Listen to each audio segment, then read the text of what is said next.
Asubuhi ya kutafakari, asubuhi ya kutafakari kinachoendelea katika maisha ya watu na katika maisha ya waliochaguliwa na kuteuliwa na Bwana. Kuna vitu mbalimbali vinajitokeza katika maisha ya mtu. Unaangalia mtu anasimama akiwa na wito na akiwa ana assignment kubwa ambayo Mungu amempa katika maisha yake, na katika safari yake anayoanza assignment yake na kuendelea nayo mpaka kufika nayo mwisho, mahali ambapo Bwana amemwambia atafikia na kumalizia. Sio rahisi. Ni safari ambayo anakumbana na vitu vingi sana. Ni safari ambayo anakumbana na vitu ambavyo huenda vinamkatisha tamaa. Anakumbana na vitu ambavyo vinampa maswali mengi katika akili yake. Anakumbana na vitu ambavyo vinampa maswali mengi katika safari ya imani. Huenda mpaka kuna wengine wanategemea kuiacha imani kwa sababu wamekata tamaa.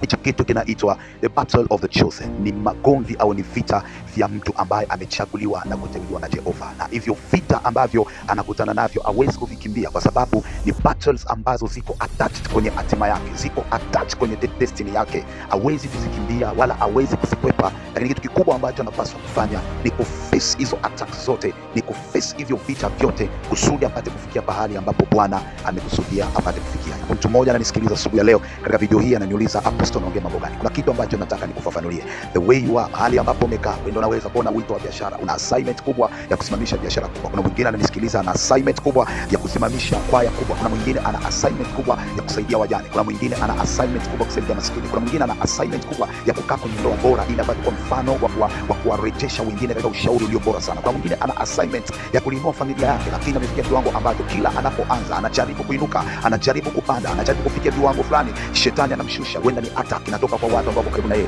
wenda ni attack inatoka kwa watu wenda mpaka aliwasaidia, wenda ni attack inatoka kwa watu ambao aliwainua yeye na kuwasaidia na kuwaweka pahali ambapo wanaeleweka na kujulikana kwa hawa watu wanakuwa sasa zingine watu wa kufurahika na wakukubalika na watu wote. Kuna mtu mwingine anajiuliza maswali, kwa nini nakutana na vitu vyote hivyo? Let me tell you something, ladies and gentlemen. Unakutana na hivyo vitu vyote kwa sababu you are chosen, you are a lion. There is someone ambaye anasikiza siku ya leo, ni mchaguliwa na ni mteuliwa aliyeteuliwa na Bwana katika familia yake, katika jamii yake, katika generation tulionayo. Generation tulionayo ni generation mbaya sana. Generation tulionayo ni generation inahitaji good leaders. Generation tulionayo ni generation inahitaji watu ambao akili zao zimekaa sehemu na zinafanya kazi vizuri. Mtu wa Mungu, ninataka nikwambie jambo moja ambalo litakusaidia asubuhi ya leo. Usiambatane katika urafiki na mtu ambaye haujapima kiwango cha akili yake. Inapendeza nikwambie asubuhi ya leo, haijulikani ni urafiki wa aina gani. Inaweza kuwa ni urafiki wa kimapenzi, inaweza kuwa ni urafiki kabisa wa kawaida, inaweza kuwa ni urafiki wa kihuduma. Kiwango cha akili cha mtu anayeambatana na wewe kitakusaidia kusonga mbele, wala kitakusaidia kurudi nyuma, au kitakusaidia kuzimia zaidi. Narudi katika maandiko matakatifu, linasema walikuwepo watu waliokuwa na ukoma, walikuwa wanne. When you read the Bible, scripture inatuonyesha vizuri ya kuwa hawa watu wanne walikuwa wametupwa nje ya mji kwa sababu sheria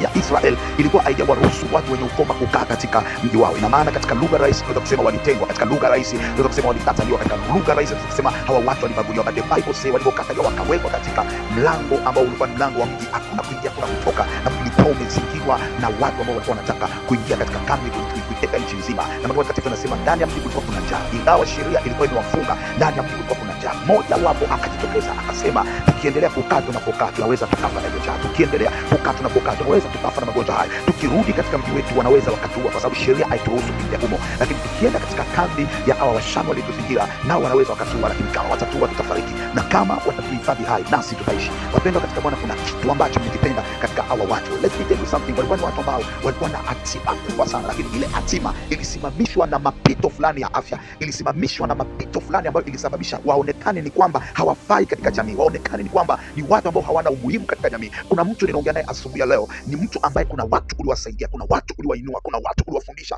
kuna watu uliwawezesha, lakini wanafika viwango wakikuangalia wanakuona like nothing, wanakuona ni kama hauna msaada kwao, wanakuona ni kwamba wewe ni mtu ambaye huwezi kuleta chochote cha muhimu katika maisha yao. Ninataka nikwambie jambo moja, usikate tamaa mpendwa katika Bwana. Those are battle of a chosen. Those are battle of somebody who have a big destiny. Hiyo ni mapito au ni vita vya mtu ambaye ana hatima kubwa. Asubuhi ya leo nataka niinue tena imani yako. Usikimbie vita unavyoviona katika huduma, usikimbie vita unavyoviona katika familia, usikimbie vita unavyoviona katika ndoa, usikimbie vita unavyoviona katika biashara, usikimbie vita unavyoviona katika ofisi, mahali ambapo unapofanya kazi. Kitu ambacho ninataka nikwambie mpendwa katika Bwana, uvifesi vile vita. One day Yesu utavishinda, one day Yesu utavishinda, na utakapovishinda, yeyote aliyekupiga vita atashuka chini yako na atajua wa milele ni Mungu katika maisha yako, na itajulikana wa milele ni Mungu katika maisha yako. Ninataka kuongea na mtu mmoja, usikimbie vita, usikimbie vita. asubuhi leo ninakwambia tena, I want to tell you something which is a testimony katika maisha yangu. Nimeuse kusaidia watu, nimeuse kutembea kwa ajili ya shida za watu, nimeuse kusaidia madhaifu na mapungufu ya watu, how to help people, how they can raise katika ulimwengu wa roho, how they can raise again, but a lot of them, wapo watu waliinuka kupiga mawe kwa huduma nilionayo, wapo watu waliinuka kupiga mawe kwa maisha nilionayo. Lakini kitu kimoja mpendwa katika Bwana, niliangalia msalaba wa Golgotha. Maandiko matakatifu yanasema alipowekwa msalabani ndipo mmoja wa wanajeshi akamwangalia akasema, hakika huyu ni mwana wa Mungu. Nami nikaangalia msalaba, sikurudi nyuma,